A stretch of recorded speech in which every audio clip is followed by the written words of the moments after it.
So, ఇంగ ఫైనల్‌గా మనం చూస్తున్నట్లయితే లైక్ అసాప్ మెథడాలజీ ఎస్ఏపీ ఎఫ్ఐసీలో మనం ఈసీసీ 6.0లో ఫాలో అవుతున్న మెథడాలజీ ఏంటి? ASAP methodology.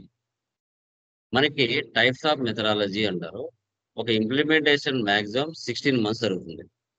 ఒక కంపెనీ ప్రాజెక్ట్ టేక్ ఓవర్ చేసిన తర్వాత 12 నెలల నుంచి 16 నెలల మధ్యలో టైమ్ టేకింగ్ తీసుకుంటుంది.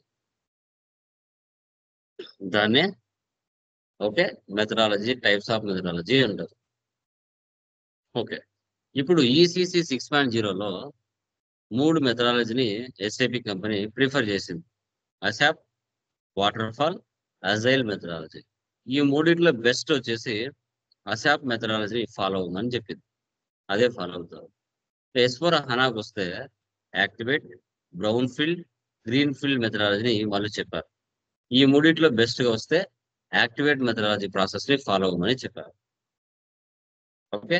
మనకింకా ఎస్/4హనా రావడానికి 2027 లేదా 2030 పడుతుంది ఇండియాలో. పూర్తిగా అయితే రాలేదు. బట్ మినిమమ్ ఒక 100కి 95% both are same.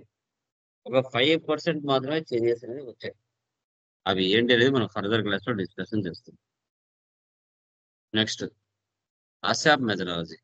ASAP stands for accelerated అంటారు. యాక్సెలరేటెడ్ అంటే speed up. Used for implementation project. Okay. ASAP stands for accelerated ASAP methodology అంటాం. యూజ్డ్ ఫర్ ఇంప్లిమెంటేషన్ ప్రాజెక్ట్ అని మనం చెప్పుకుంటాం. ఓకే. డన్. సో, ఈ ఇంప్లిమెంటేషన్ ప్రాజెక్ట్ అనేది ఎంత స్మూత్ అండ్ ఈజీగా, ఎంత మనం ఎఫెక్టివ్ అండ్ ఎఫిషియంట్‌గా, సో, ఇన్ టైమ్ టేకింగ్‌లో, క్వాలిటీతో, బెస్ట్ పర్సన్స్‌తో ప్రాజెక్ట్‌ని మనము మార్కెట్‌లో లీడ్ చేయాలి. టైమ్ టేకింగ్ ఎక్కువ తీసుకోకుండా చెప్పిన టైంలోనే మనం వాటిని క్లియర్ చేయగలగాలి.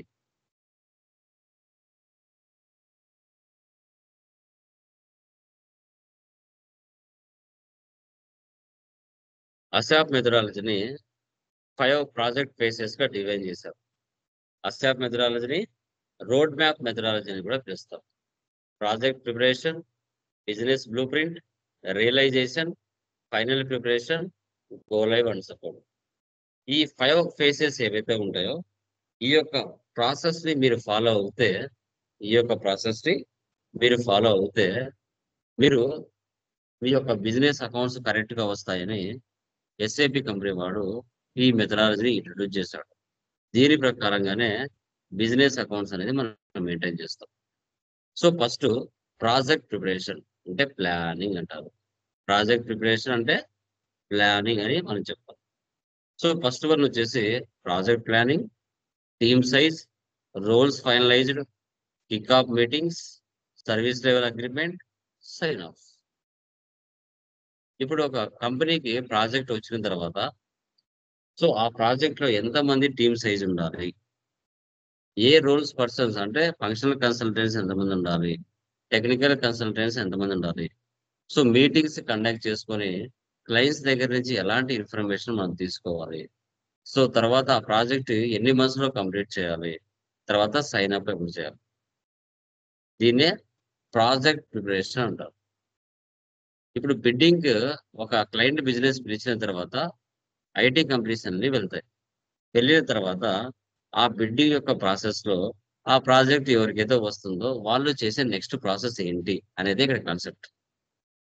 దీన్నే ప్రాజెక్ట్ ప్రిపరేషన్ ఆర్ ప్లానింగ్ అంటారు. సో, ఎఫ్ఐ కన్సల్టెంట్స్ ఎంతమందుండాలి? ఎస్‌డి కన్సల్టెంట్స్ ఎంతమందుండాలి? ఎండ్ యూజర్స్ ఎంతమంది ఉండాలి? అసలు మీటింగ్స్‌లో క్లయింట్స్ దగ్గర నుంచి యాస్ ఇట్ ఇన్ఫర్మేషన్ మనం ఏమి తీసుకోవాలి? గ్రూప్ ఆఫ్ కంపెనీస్ కానీ, కంపెనీ కోడ్స్ కానీ, బిజినెస్ ఏరియాస్ కానీ, ఓకే.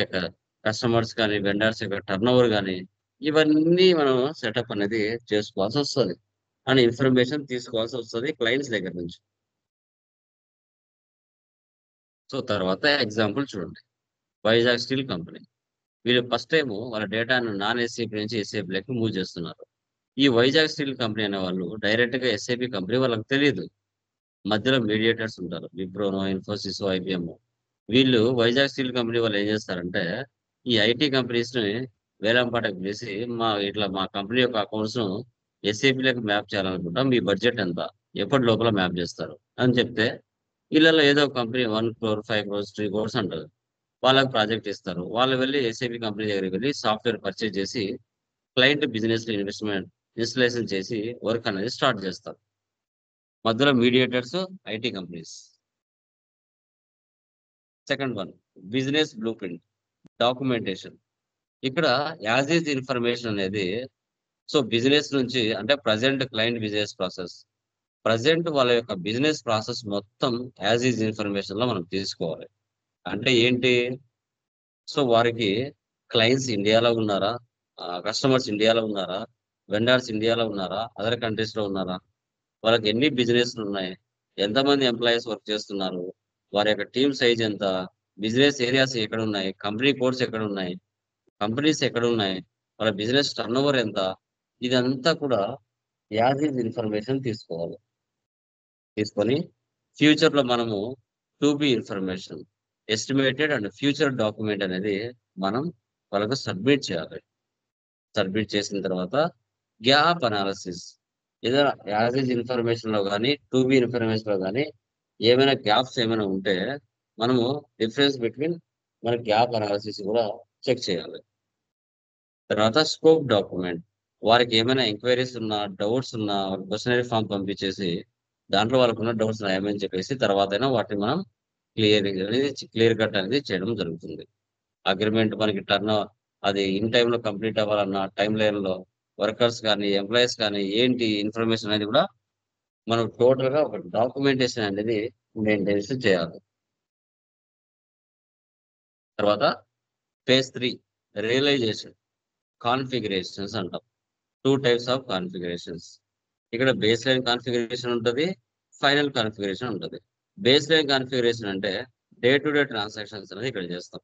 అంటే నువ్వు ఫ్రంట్ ఎండ్‌లో పర్చేజ్, సేల్స్ ఇన్వాయిస్ పోస్ట్ చేయాలంటే బ్యాక్ ఎండ్‌లో కాన్ఫిగరేషన్స్ అన్నీ ఎఫ్ఐ కన్సల్టెంట్ చేయాలి. సో, ఆ కాన్ఫిగరేషన్స్ అంతా కూడా 80% వరకు ఎఫ్ఐ కన్సల్టెంట్ చేస్తాడు. ఆ రిమైనింగ్ 20% ఏదైతే ఉందో ఫైనల్ కాన్ఫిగరేషన్స్, గ్యాప్స్, ఇంటిగ్రేషన్స్ ఇవన్నీ కూడా సో, మధ్యలో consultant, SD consultant, HR consultants వీళ్ళందరూ కూడా మధ్యలో ఎంటర్ అవుతారు. ఒక 20% వర్క్ అనేది వీళ్ళుంటారనమాట. So, FI to FI to SD, FI to PP. ఈ ఇంటిగ్రేషన్ పార్ట్‌కొచ్చేటప్పటికి ఈ యొక్క కన్సల్టెంట్స్ ఒక 20% వరకు వీళ్ళతో మనం చేపిస్తాం. రిమైనింగ్ 80% వరకు మనకి బేస్ లైన్ కాన్ఫిగరేషన్స్ అనేది ఎఫ్ఐ కన్సల్టెంటే చేయాలి. వీటిని రియలైజేషన్ అంటాం. సో, తర్వాత ఫైనల్ ప్రిపరేషన్, టెస్టింగ్. సో, ఈ యొక్క టెస్టింగ్‌లో మనం చూసుకున్నట్లయితే so, user training, UAT testing, integration testing, security testing, performance testing, రైసిప్ ఇవన్నీ కూడా ఫైనల్ ప్రిపరేషన్‌లో జరుగుతాయి. మనం ప్రాజెక్ట్ చేసిన తర్వాత ఆ ప్రాజెక్ట్‌లో కాన్ఫిగరేషన్స్ గాని, కోడ్స్ గాని వర్క్ అవుతున్నాయా లేదా? ఇంటిగ్రేషన్ పార్ట్ గాని, డేటా సెక్యూరిటీలో గాని, పెర్ఫార్మన్స్‌లో గాని, సో ఎండ్ యూజర్స్ ఎంట్రీస్ చేసే పద్ధతిలో గాని, ఎలాంటి ప్రాబ్లమ్స్ లేకుండా అప్‌గ్రేడేషన్స్ అయినా, బగ్స్ అయినా, ఏవైనా కన్వర్జేషన్స్ అయినా స్మూత్‌గా జరుగుతున్నాయా లేదా? అనేది కూడా ఈ ఫైనల్ ప్రిపరేషన్‌లో చూస్తాం. ఓకే. తర్వాత ఇంగా గో లైవ్. ఫేజ్ 5 వచ్చేసి go live or support. Front end screen. Back end స్క్రీన్‌లో ఎఫ్ఐ కన్సల్టెంట్ కాన్ఫిగరేషన్‌లు చేస్తే, ఫ్రంట్ ఎండ్ స్క్రీన్‌లో analysis system, end user support. Front ఎండ్‌లో real time work, real time tax invoices అనేది ఎండ్ యూజర్ పోస్ట్ చేస్తాడు. So, vendor invoice, customer invoice, expenses, incomes ఇవన్నీ కూడా real time transactions అన్నీ గో లైవ్ అండ్ సపోర్ట్‌లో జరుగుతాయి. Go live and support. Okay. So, దీన్నే ASAP methodology అంటారు. Real టైమ్‌లో ఉపయోగించే మెథడాలజీ ఈసీసీ 6.0లో ఈ మెథడాలజీ ప్రకారంగా ఉపయోగిస్తేనే మీ యొక్క బిజినెస్ అకౌంట్స్ అనేది కరెక్ట్‌గా వస్తాయి. అకౌంట్స్‌లో అకౌంటింగ్ సైకిల్ అనేది ఎలా ప్రాసెసో ఎస్ఏపీలో ఈ మెథడాలజీ ఉపయోగిస్తేనే మీ అకౌంట్స్ అనేది ఒక క్లారిటీకి అనేది వస్తాయి. సో, దీన్నే మనం అసాప్ మెథడాలజీ అంటాం.